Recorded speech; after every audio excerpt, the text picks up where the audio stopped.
I went from being the woman who cooked every single meal and bought his every shirt, to being a ghost blocked on every platform. 7 years, gone in a heartbeat. He didn't just leave, he vanished because he needed space. Have you ever been told that? That your love, your care, your very existence is suddenly too much to handle? It's a special kind of hell when the person who used to live in your house 4 days a week suddenly treats you like a telemarketer they're trying to dodge. Honestly, looking back at that first day he blocked me, I realized I wasn't just losing a boyfriend. I was losing the person I had built my entire life around for nearly a decade. At 28, I thought we were building a foundation. I did everything. I saw a nice shirt at the mall. I bought it for him. I planned the dinners. I was the one who remembered the small things. And his contribution? $100 a month for food. That's it. No ring, no real commitment, just a see you next week until the week he decided not to show up. Let me ask you something, at what point does needing space just become an excuse for cowardice? Because when I drove to his house, desperate for an explanation, he looked me in the eye and said he wasn't breaking up with me. He just wanted to be alone. He promised he'd come back. He said, "I'll come back, are you happy now?" just to get me to leave. He lied. He lied straight to my face just to escape the conversation. I'm sitting here now, thinking about the 10 times he's done this before. 10 times. Every time we had a disagreement, he'd run. A week, a month, gone. And like a fool, I'd be the one chasing, the one apologizing for having feelings. Does that sound familiar to any of you? That cycle where you become the villain in your own story just because you asked for a little bit of attention? He told me I was the one starting fights. He said I nagged him every day and that nothing he did was ever good enough. But guys, all I wanted was for him to answer a text. We talked once a day on the phone, and that was it. No, how's your day? No, I saw this and thought of you. If I didn't ask for it, it didn't happen. And when I finally broke down and cried because I felt invisible, he called it harassment. He called my tears a stressor. I work from home, so he assumes my life is easy. He says he's tired from his job, and I get that, I really do. But since when did being tired become a license to neglect the person you love? Since when did my feelings get pushed off the table because he had a long day? I'm a human being, not a convenience store he can just visit when he's feeling up to it. The worst part isn't even the blocking. It's the psychological warfare of it all. I'm sitting here at the doctor's office alone, the same appointment he was supposed to drive me to. And I'm wondering, what did I do wrong? I'm blaming myself. I'm thinking, maybe if I hadn't asked for love while he was tired, he'd still be here. Isn't that pathetic? I'm literally apologizing for wanting to be loved. Have you ever felt like you're a doctor for someone else's soul, but they're the ones constantly stabbing you? I spent 7 years cultivating him. I taught him how to be a partner, how to dress, how to navigate life. And my biggest fear, and I know some of you will judge me for this, is that if we break up for good, some other woman is going to get the upgraded version of him. The version I built with my own blood, sweat, and tears. But then I have to stop and ask myself, is he actually upgraded? Or is he just a man who knows how to hide his tracks better? He's run away 10 times. He uses silence as a weapon. He knows that by blocking me, he has total control. He knows I'll be sitting here, staring at a grayed-out profile picture, losing my mind. It's a cycle of abuse, isn't it? He hurts me, I recover on my own, he comes back, and then he does it again. I keep thinking about that final conversation. 3 days of arguing. I wasn't screaming. I don't use bad words. I just cry. I cry because I'm lonely in a relationship. And he couldn't even handle that. He said he was stressed. Well, I'm stressed too. I'm stressed from wondering if today is the day I'll be deleted from his life again. I want you to tell me down in the comments, at what point is trying just dying inside? Am I wrong for asking for more than one phone call a day? Am I the nagging girlfriend because I want my partner to actually like me? I feel like I'm drowning, and he's standing on the shore complaining that the splashing is getting him wet. I'm 28 years old. I should be at my peak. Instead, I'm checking my phone every 5 minutes to see if a block has been lifted. I'm driving myself to medical appointments because the man who promised to be there found it too stressful to deal with a girlfriend who has emotions. I used to think I was the strong one because I stayed. Now, I'm starting to think I'm just the one who hasn't realized the house is on fire. He said he'd come back. He hasn't. He lied just to get away from me. And the most painful realization? I'm still here, waiting for a liar to return. Is it my fault? Did I push him too hard? Or is he just a man-child who uses mental health and stress as a shield to avoid the basic responsibilities of a 7-year relationship? I'm going to go through these next few days, and I'm going to show you what happens when you finally stop chasing a ghost.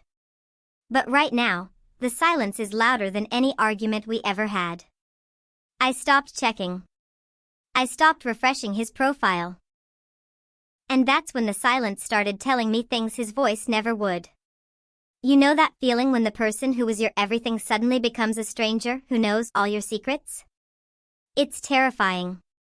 For 7 years, I was his chef, his stylist, his emotional punching bag, and his backup plan. And now? I'm just a blocked contact. But here's the thing about silence, it gives you a lot of time to do math. And let me tell you, the math of our relationship was never in my favor. I sat down and looked at my life. Truly looked at it. I'm 28. I've spent my entire 20s investing in a man who gave me $100 a month for food while I covered the rest. I was the one making sure he had clean clothes, making sure he was fed every single meal. I was basically a full-time wife on a trial version that he refused to upgrade. Have any of you ever felt like a starter wife? Like you're the one doing all the heavy lifting, the training, the emotional labor, just to get him ready for what? For him to run away the moment things get real? Let's talk about that escape of his. This was the 10th time. Think about that. 10 times he has looked at my face, seen my tears, and decided that his peace of mind was more important than our 7 years. He told his family he wasn't breaking up with me, that he just needed a break. But when I finally got him to talk, he snapped. He said, "I'll come back, are you satisfied now?" That phrase has been ringing in my ears for days. Are you satisfied now? It wasn't a promise, it was a bribe. It was a lie he told just to get me out of his sight. It's the ultimate form of gaslighting, isn't it? To tell someone what they want to hear just so you can go back to ignoring them. Honestly, if you're watching this and you've ever been told I'll come back only to be met with a block 10 minutes later, how did you survive that? Because right now, it feels like my heart is being held together by duct tape. I realized something while I was sitting alone in that doctor's waiting room. The same appointment he was supposed to take me to. I looked around at the other couples, and I saw men holding purses, men rubbing their partners' shoulders, men just being there. And I realized I had been solo dating for years. I was in a relationship with a ghost who only materialized when he was hungry or needed a place to stay. He told me I was the one who made him stressed. He said my nagging was the reason he had to run. But guys, is it nagging to ask your partner to read a text message? Is it too much pressure to want to feel like more than a 24-hour convenience store? I work from home, and he used that against me. He acted like because I don't have a commute, I don't have a right to be tired. He acted like my emotions were a luxury I couldn't afford because he was too busy with his $300 a week life. I'm starting to see the pattern now. Every time I asked for a little more, not money, not a diamond ring, just attention, he would trigger the escape hatch. It's a power move. By blocking me, he controls the narrative. He decides when we talk. He decides when I'm allowed to feel okay again. It's a cage, and I've been living in it for 7 years thinking it was a home. And here is the thought that keeps me up at night, the one I'm almost ashamed to admit. I'm terrified that I've fixed him for someone else. I've spent 7 years teaching him how to be a human, how to dress, how to act. If I let go now, some other girl gets the version of him that I paid for with my youth. But then I have to ask myself, is a man who runs away every time a woman cries actually fixed? Or is he just a better actor now? I haven't cried today. That's a win, right? But the paranoia is still there. That twitch in my thumb to check if the block is gone. That fear that if I say the wrong thing, he'll vanish for a month instead of a week.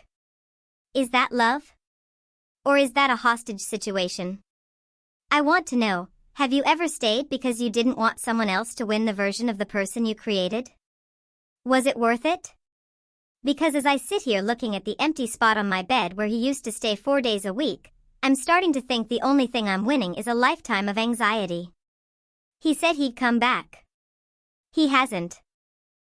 And for the first time in 7 years, I'm starting to think that maybe, just maybe, the lie he told to get me to leave was the best gift he ever gave me. But the trauma of being disposable doesn't just go away because you realize he's a jerk.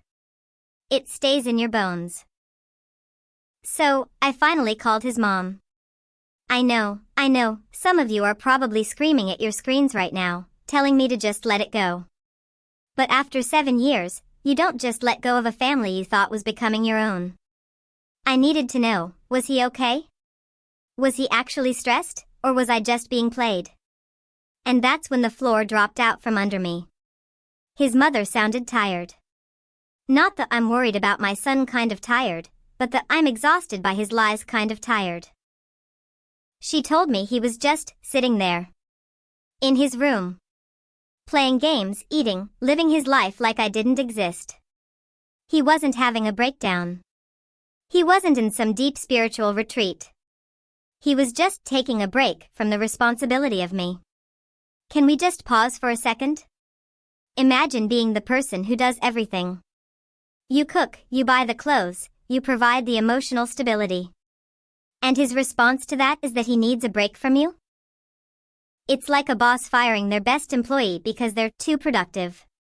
It makes no sense unless the goal was never a partnership. The goal was a free ride.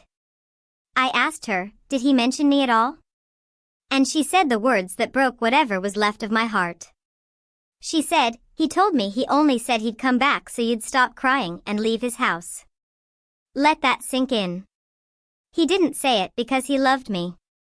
He didn't say it because he wanted to fix us. He used my love and my desperation as a tool to manipulate me into disappearing. He treated me like an annoying fly he had to swat away so he could get back to his peace. Have you ever felt that? That moment where you realize your genuine pain is just an inconvenience to the person you'd die for?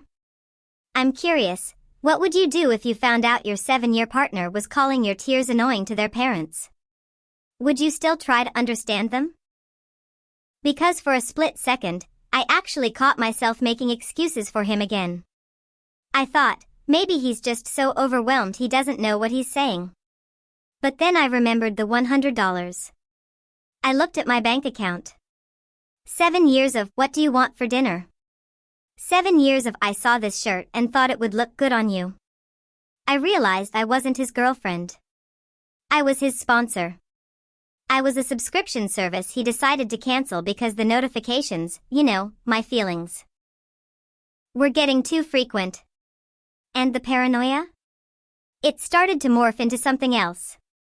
It wasn't just when will he unblock me. It became who is he talking to while I'm blocked? Because let's be real, when a man who has been stressed by your presence suddenly has all the free time in the world and blocks you on every channel, he's not just sitting in a dark room meditating. He's clearing the stage. I started thinking about that version 2.0 fear again. That fear that I've spent my 20s training him for someone else. But standing there, listening to his mom apologize for his behavior, I realized I haven't been upgrading him at all. I've been enabling him.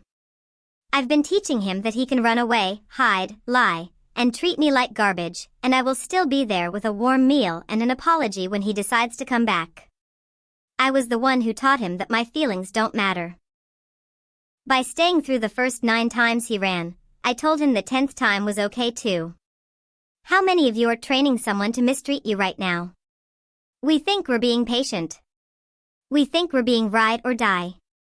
But really, we're just showing them exactly how much disrespect we're willing to swallow before we choke. I hung up the phone with his mother and I did something I haven't done in 7 years. I didn't send a long, crying email to his secondary account. I didn't call his friends. I just sat in the silence. And for the first time, the silence didn't feel like a vacuum. It felt like space.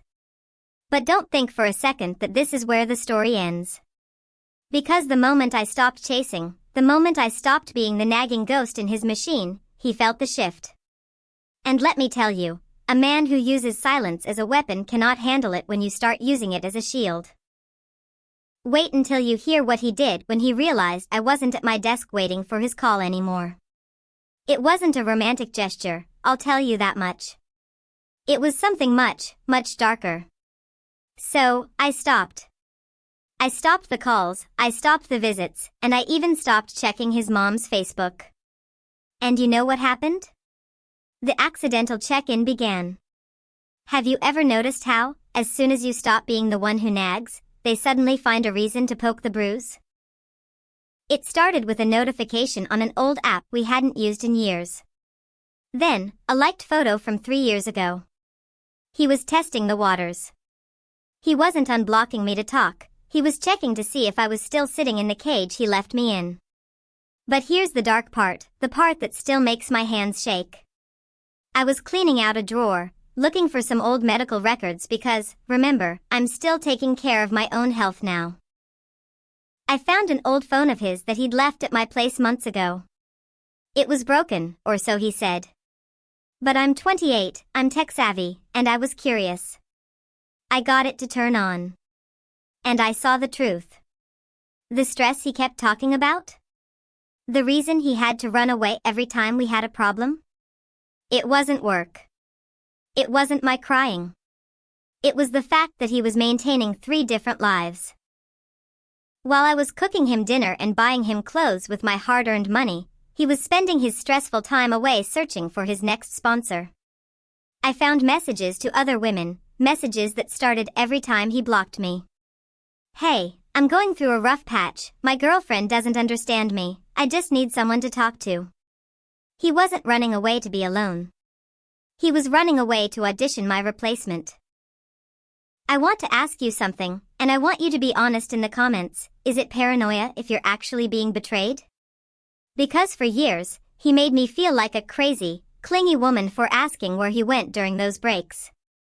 He told me my lack of trust was the reason he couldn't stay. But the trust didn't break because of my words, it broke because of his actions. I sat on my floor and realized that for 7 years, I hadn't been cultivating a husband. I had been funding a predator's lifestyle.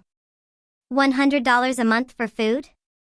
That wasn't a contribution, that was a subscription fee to keep me quiet while he looked for a better deal. Think about the version 2.0 fear I told you about earlier. I was so worried another woman would get the good version of him. Looking at those messages, I realized there is no good version.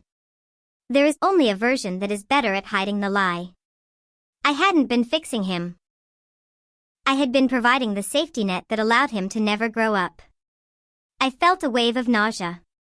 I've been blaming myself, guys. I've been saying, maybe I should have been quieter. Maybe I shouldn't have cried.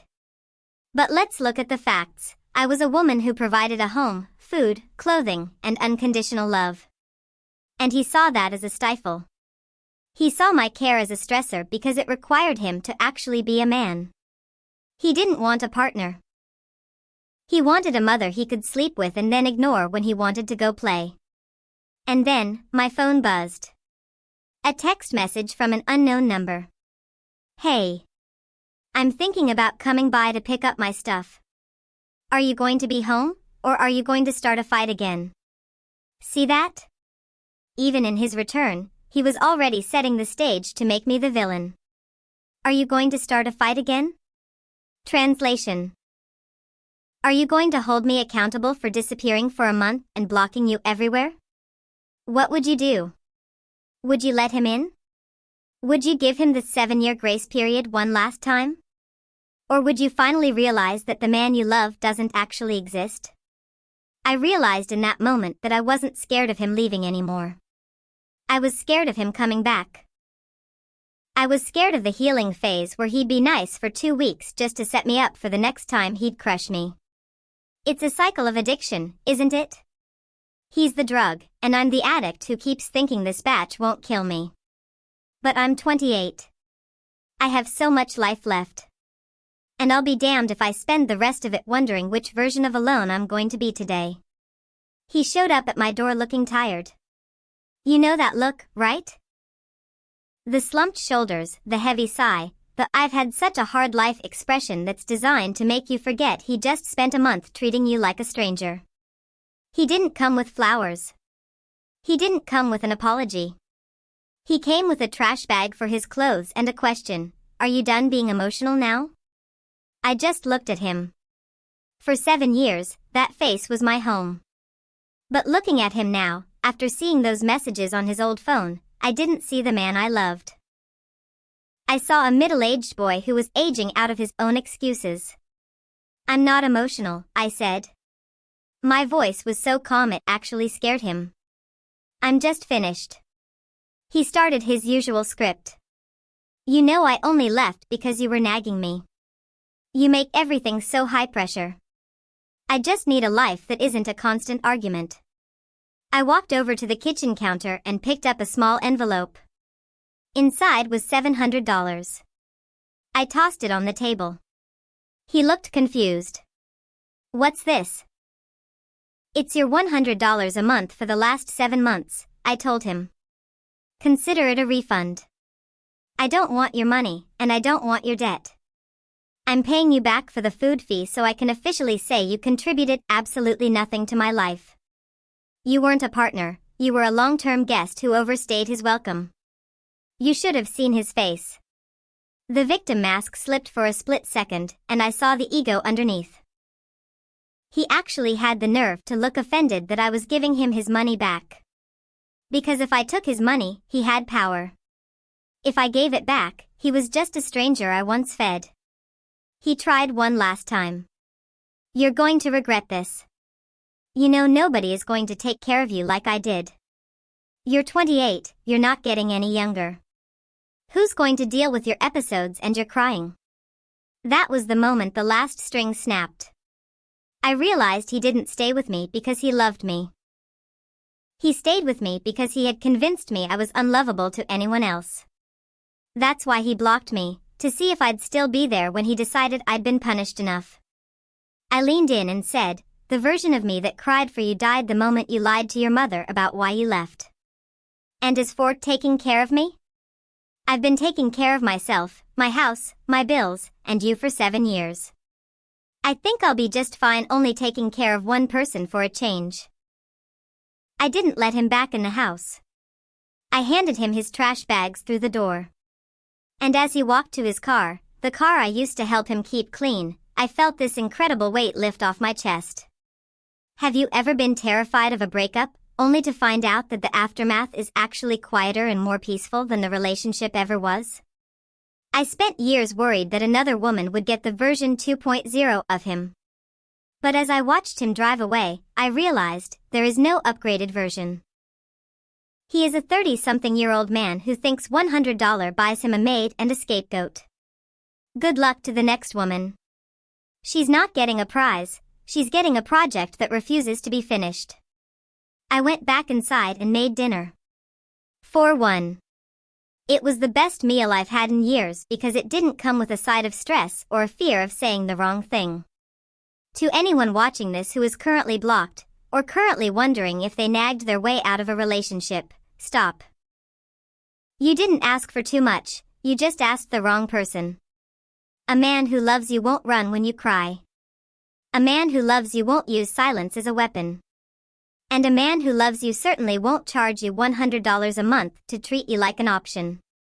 I'm 28. My life isn't over.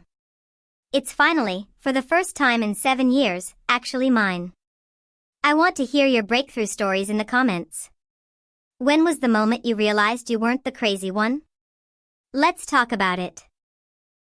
Because the more we talk, the harder it is for men like him to keep us in the dark.